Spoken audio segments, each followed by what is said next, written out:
السلام علیکم، میرا چینل پرنیا وائس میں آپ سب کو خوش آمدید۔ سسٹر، آپ سے امید کی جاتی ہے ویڈیو کو لائک کریں اور چینل کو بھی سبسکرائب کر دیں، شکریہ۔ سسٹر، آج میں ایک ناول کے ساتھ آپ کی حاضر خدمت ہوں۔ چلیے چلتے ہیں ناول کی جانب، جس کا نام ہے سزا۔ غرور سے گردن تان کر ماموں جان کہتے تھے، انوشا تم ضرور ایک دن میرے بنائے ہوئے گڑھے میں اوندھے منہ گرو گی اور کبھی اٹھ بھی نہ سکو گی، یاد رکھنا۔ انوشے بھانجی تھی، بے ادبی کا خطرہ تھا، مگر انہیں نہ کسی کا لحاظ تھا نہ اللہ کا خوف۔ اور تو اور انہوں نے تو اپنی عمر اپنے سفید بالوں، قبر میں لٹکے پیروں کا بھی لحاظ نہیں کیا تھا۔ سخت مقابلہ تھا، تجربہ کار، پختہ کار، عمر اور نا تجربہ کاری کے درمیان۔ اگر آپ نے اپنے اختیار پر بھروسہ کیا ہے، اپنی تدابیر پر یقین رکھا ہے، تو میں بھی بازی پلٹ جانے کا انتظار نہیں کروں گی ماموں۔ میں بھی آپ کو اور آپ کی کسی چال کو کامیاب نہ ہونے دوں گی۔ گھر بنایا ہے تو اس کی حفاظت بھی کر کے دکھاؤں گی۔ ماموں عورتوں کے شیدائی ہونے کے ساتھ ساتھ انہیں پیر کی جوتی بھی سمجھتے تھے۔ امی سے ان کا کیا اختلاف تھا، ان کی نفرت کی وجہ جو بھی رہی ہو۔ انوشے کی زندگی میں ماموں جان نفرت کا زہر لازمی طور پر گھول دینا چاہتے تھے۔ اس گھر کا سب سے کمزور مہرا اصفر ہی تھا اور سب سے شاطر فوزیہ بھابھی تھیں۔ دونوں ایک دوسرے کو خوب سپورٹ کیا کرتے تھے، خیالات جو ایک جیسے تھے۔ بڑا بھائی بیٹھ کر حکم چلائے اور میں دھکے کھاتا پھروں۔ ماموں جان نے اس کمزوری کا فائدہ اٹھایا۔ نفرت کی تاثیر سب بدل دیتی ہے۔ اب کہ یہ تاثیر انہوں نے اصفر کے اندر منتقل کرنے کی ٹھانی۔ اصفر اپنی عمر کے حساب سے شریف آدمی تھا، مگر ماموں کی صحبت اسے اس طرح سے بدل ڈالے گی اس نے کبھی سوچا نہیں تھا۔ مرد ازل سے بہن بیوی کی گردن پر چھری چلاتا آیا ہے۔ ماموں جان نے اپنی طرف سے اپنی بھانجی کی گردن کے لیے مضبوط پھندا تیار کیا تھا۔ اصفر اسے ہر میدان میں ٹف ٹائم دینے کو تیار تھا۔ ماموں کی بدنیتی کی تاثیر نے بد کردار تو نہیں کیا، مگر بدنیتی کے عمیق گڑھے میں ضرور اتار دیا تھا۔ بڑی بھابھی فوزیہ کا احسان اصفر کے سر پر پڑا، وہ اور بھی زیر بار ہوا۔ واپسی انوشا کے لیے سخت مشکل ثابت ہو رہی تھی۔ ماموں جان نے اسے بدل ڈالا تھا تاکہ وہ پہچان میں ہی نہ آتا تھا۔ ایسی چالاکی، ایسی پختگی، ماموں واقعی دوسروں کو بدلنا اور استعمال کرنا جانتے تھے۔ وہ بہت کمینہ ہو کر لوٹا تھا۔ فوزیہ کے بھائی فرزان کی زبان میں کچھ اس طرح کی بات تھی کہ وہ کسی اور کو بھی راہ سے بھٹکا سکتا تھا۔ خصوصاً دونوں بہن بھائی کا گٹھ جوڑ خوب تھا۔ اگر کوئی کانوں کا کچا نکلے تو یہ کام اور بھی خوبی سے انجام دیا جا سکتا ہے۔ انوشا ہم سفر کے بنا صرف سفر کرنے لگی۔ اتنی آگ چاروں طرف جل رہی تھی کہ انوشا جل ہی جاتی۔ ضرور تم ہی نے کچھ کہا ہوگا، عذاب بن گئی ہو تم، اور یہ تمہاری زبان، اگر وہ بولنا بھی چھوڑ دے تو دوسرا کون سا کام کرے۔ انوشا ارشد کے بغیر کچھ بھی نہیں تھی۔ اپنی پہچان، ہمت، حکمت عملی، اس کے لیے جس یکسوئی کی ضرورت تھی وہ اب کہاں میسر تھی۔ کھلم کھلا اسے ستایا جا رہا تھا، گالیاں بکی جا رہی تھیں۔ اصفر فوزیہ کے کہنے پر اسے ہر سخت جملہ بھلا جھجک کہہ دیتا، ہر اس جگہ ملتا جہاں سرے سے ہی اس کی ضرورت نہ ہوتی۔ اپنے بھائی کے ساتھ، اپنے بھائی کے پاس ان دنوں وہ ایسی کمینی ہنسی ہنستا تھا کہ انوشا کو ہنسی سے بھی نفرت ہو گئی۔ فوزیہ کی دیدہ دلیری عروج پر تھی، وہ ہر شے پر حق جتایا کرتی اور ارشد کو بھی غلط قسم کے مشورے دینے لگی، جو وہ غور سے سنا بھی کرتا تھا۔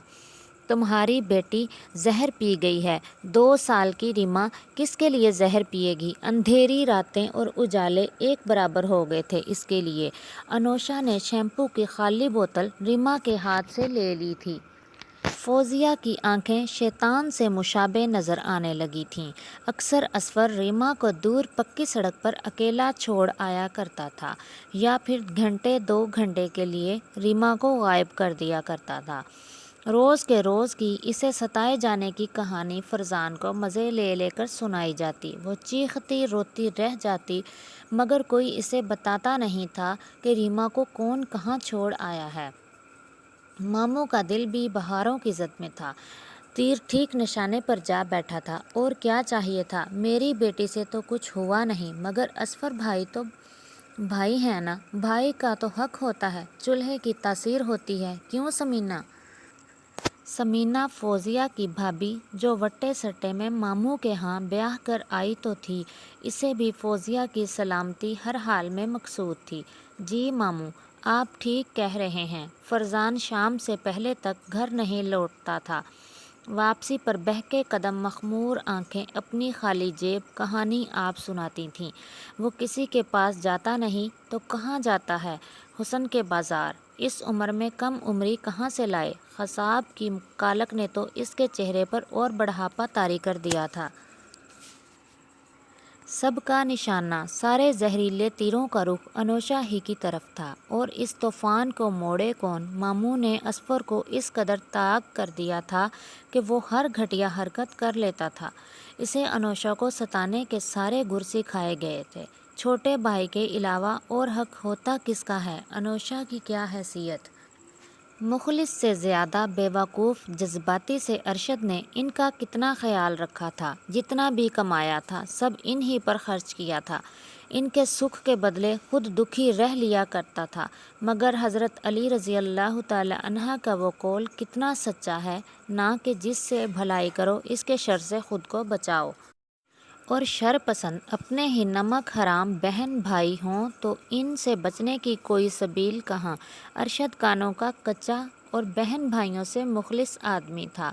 اکثر وہ نظر چرا لیا کرتا تھا، جب سب کچھ فوزیہ کے ہاتھ میں ہی رہنا ہے تو اس کا وہاں کیا کام؟ اور یہی فوزیہ اور ماموں چاہتے تھے۔ اذیتوں بھری اس شام اس نے فوزیہ کو کھری کھری سنا ڈالی تھیں، جب وہ اسے کفایت شعاری کا درس دے کر خود ہی کڑاہی میں بھر گرم تیل میں پکوڑے تل رہی تھی۔ اس کے اندر کا حبس اس کے لبوں پر آ گیا تھا۔ اصفر کے شیطانی دماغ نے اسے زج کر ڈالا تھا۔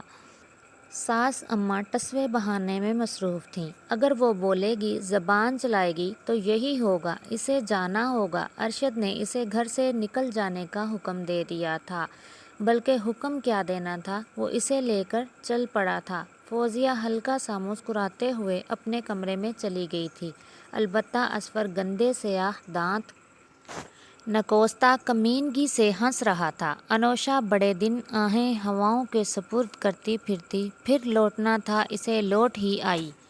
اسے گھر سے بے دخل کروانے والے ماموں فرزان، فوزیہ اور اصفر ہی تھے، جو خوش اور خرم پھر رہے تھے۔ ان کے پاس صحت اختیار دونوں تھے۔ نندوں کے اندر سرشاری کی لہر دوڑ رہی تھی، منظر بدل گئے تھے، پرانے پردے پر نئی فلم چل رہی تھی۔ فوزیہ اب اپنی بہن اصفر کے لیے لا رہی تھی۔ سب دل اور جان سے اسے خوشی بھرے ماحول میں ویلکم کرنے کو تیار تھے۔ سپنا، جو خود کو انڈین فلموں کی کوئی ہیروئن سمجھتی تھی، جب اصفر ان کے گھر ڈرائیونگ سیکھنے گیا تھا تب وہ ڈرائیور کی زندگی پرکھا ہوا جاہل بن کر لوٹا تھا۔ کسی جاننے والے سے کہہ کر اسے سہولت سے یہ ہنر سکھایا گیا تھا۔ انہی دن اور راتوں میں سپنا نے اس کے خواب دیکھے تھے۔ ایک ہی جگہ پکتا تھا، ایک تھالی میں کھاتے تھے، تو جھٹ سے شیطان بھی شامل ہو گیا تھا۔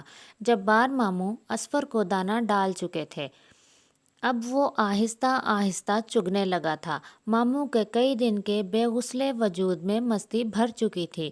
انتظار ختم ہوا، سپنا کے سپنے پورے ہوئے۔ وہ ایک سنہرے خواب کی سی کیفیت میں اصفر کی زندگی میں شامل ہو گئی۔ ان کا احسان ہے کہ انہوں نے اصفر کو سنبھالا۔ اب یہ احسان ساری عمر سپنا کے سر پر چھاؤں بن کر رہے گا۔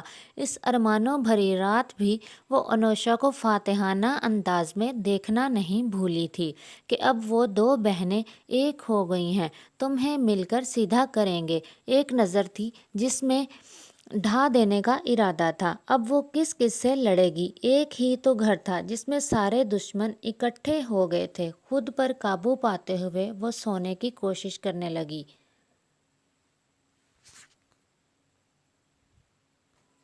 مگر نیند بے فکر لوگوں کو آتی ہے، بے چینوں کو نہیں۔